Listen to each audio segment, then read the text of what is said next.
Welcome to episode 3 of Programming with Python for Scientists and Engineers. I'm Karen. And I'm Josh. So far, we've learned about the basic types, integer, float, character.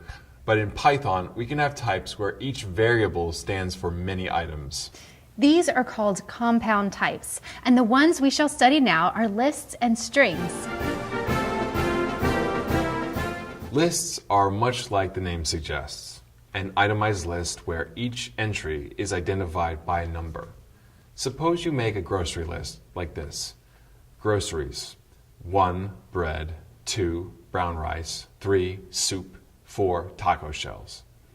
Each item is part of groceries, but we identify them as the first item, second item, and so forth. You probably work with lists every day. Now let's see how to write a list in Python. In Spider, open a new file and save it as lists.py. Type the following.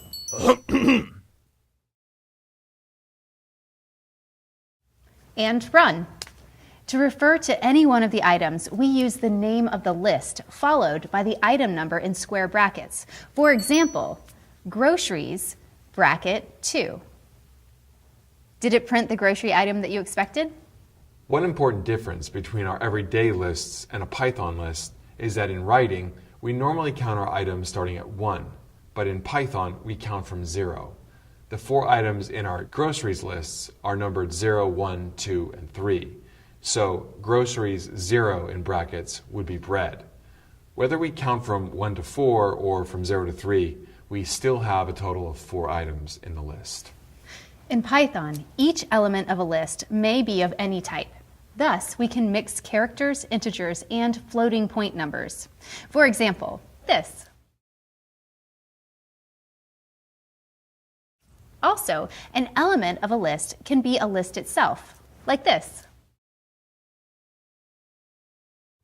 Open Spider and type into your IPython console the following.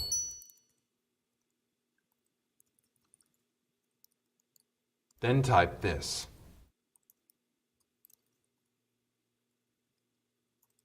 Now see what happens when you type numbers 6 in brackets.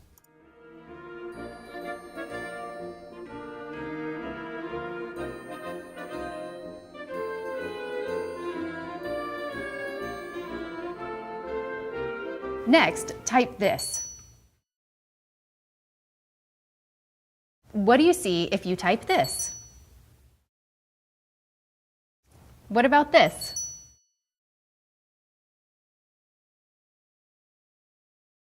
In a list, each item is called an element, and the number of an element is its index. We are able to retrieve an element by using the list name and the index of the element. If we want more than one element, we can use a slice. In general, a slice specifies a starting and ending index separated by a colon. Type into your IPython console the following. What result did you get? Notice that it is only 2 elements, the ones numbered 2 and 3. Element 4 is not included. Why did we have to request 4? It's just a rule of Python. The colon is a range operator, and the upper bound of the range is always 1 larger than will actually be used. Now type the following into your IPython console. In the first line, the slice starts at 2, the third element, and without a specified upper bound, goes to the end of the list. In the second line, the slice has no specified start index, so it starts at the beginning, element 0, and goes up to but not including element 4. That rule again. One of the best features about lists is that we dynamically change what is in the list. Just like our real-world grocery list, we may want to add new elements or remove existing elements. Returning to your IPython console, type this. Earlier, numbers 6 in brackets gave us an error message. Now what do you see?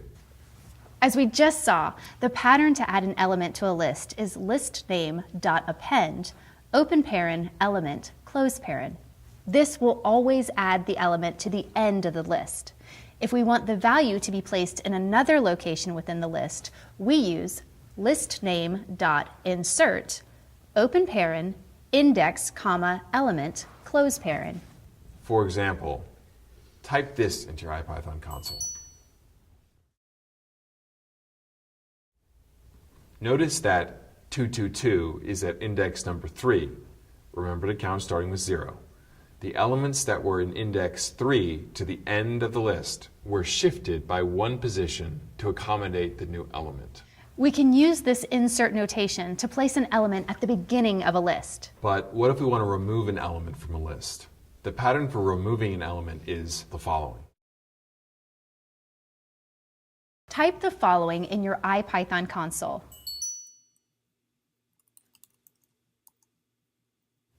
The number 222 is no longer in the list. Because we can add and remove items from a list, we may be in a situation where we don't remember the total number of items in our list. We can obtain the number of elements in a list with the following: len and the name of the list in parentheses. For example, at the IPython console, type this. Suppose we want to append more than one element to a list. We could write a line to append each one individually, or we can use extend. The notation for extend is listName.extend with the list of new elements in parentheses. The argument of extend, that is, the item between the parentheses, must be a list. At your IPython console, type this.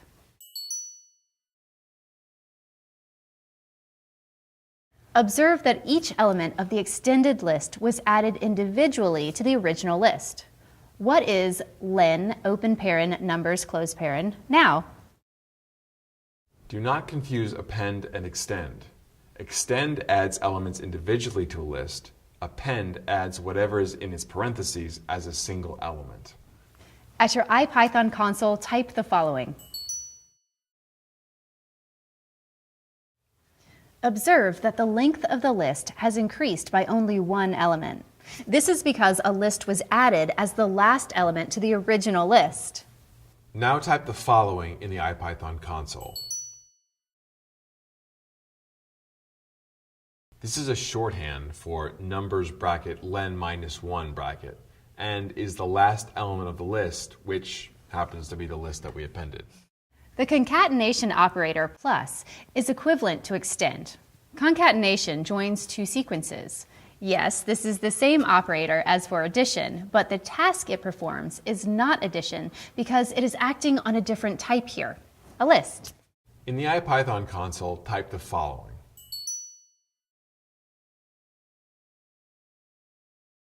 Observe that the two lists, numbers and 13, 14, 15, have been joined into a single list. So far, we have created lists by explicitly typing in elements and by appending or extending a list. If we're working with lots of elements, this can be tedious. Another way to create a list is with repetition. For example, this creates a list with num_obs elements, each of them holding a single float, initialized with the value 0. Again, we are using an arithmetic operator, this time multiplication, in a non-traditional way. Here the operator is letting the interpreter know how many times the value in the list should be repeated. We can do many more things with lists, but we'll wait to learn about some of those until we understand functions. Our next compound type is a string. A string is just a sequence of characters. Like lists, they are ordered. We retrieve each character by its number in the sequence, starting at 0. Unlike lists, we cannot change the elements, the individual characters, once a string is created. Type the following in your IPython console.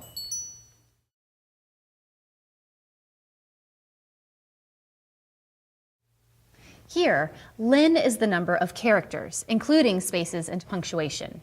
We can perform slicing on a string, too. What do you get when you type the following?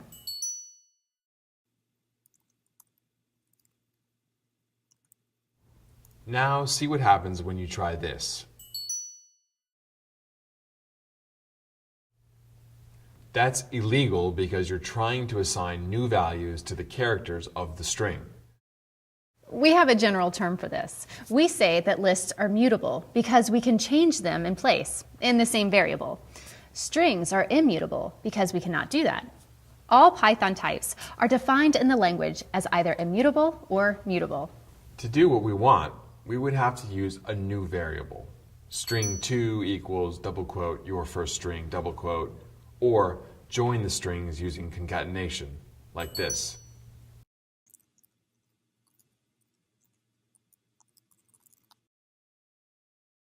If you want to go to a new line within a string, add a special symbol, \n.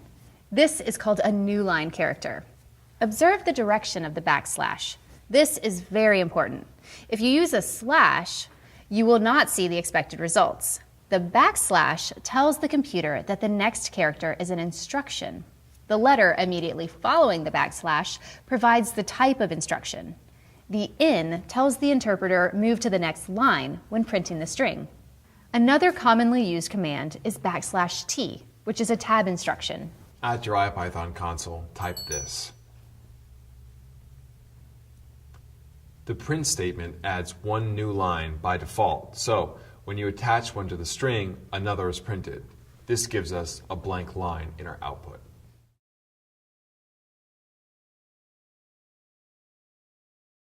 As with lists, Python can do much more with strings. At this point, you should have a basic understanding of both lists and strings. Remember to complete the exercises that go with this lesson to better your understanding of these important topics. Next time, we'll learn about loops and conditionals. Thanks for joining us for this episode of Programming with Python for Scientists and Engineers.